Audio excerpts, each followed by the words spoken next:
Ayos ba tayo dyan, mga tol? Alright. Simulan uli natin ang alamat. Alam nyo, galit na galit ako sa Bureau of Customs.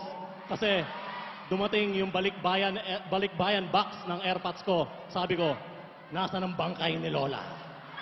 Alright.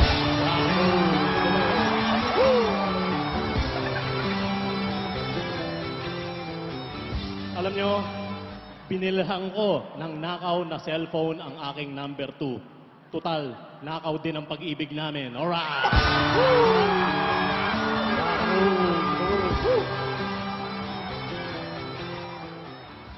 Napakatalino ng panganay kong kapatid. Isa siyang dentista. Nakaimbento siya ng sobrang realistic na pustiso. Pati yung gilagid, dumudugo. Alright!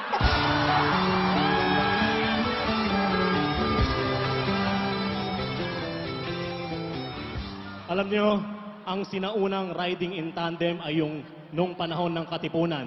Sila'y nakakabayo, kaya lang hindi sila asintado.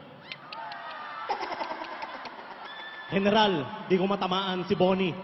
O di tagain mo. Alright.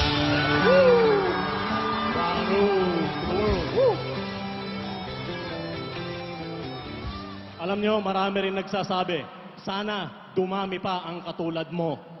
Oh, marami nga kami. Karamihan nga lang nakakulong.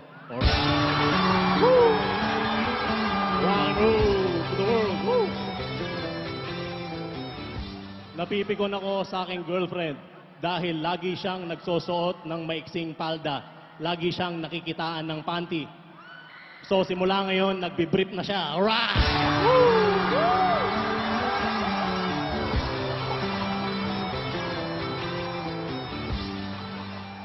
Hanap tayo ng hanap ng matinong politiko.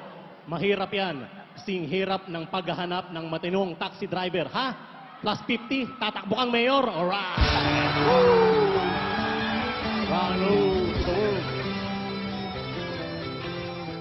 Alam nyo, nalulungkot ako dahil yung alaga kong aso namatayan ng anak, nakunan. Sayang, kamukha ko pa naman anak niya. Alright!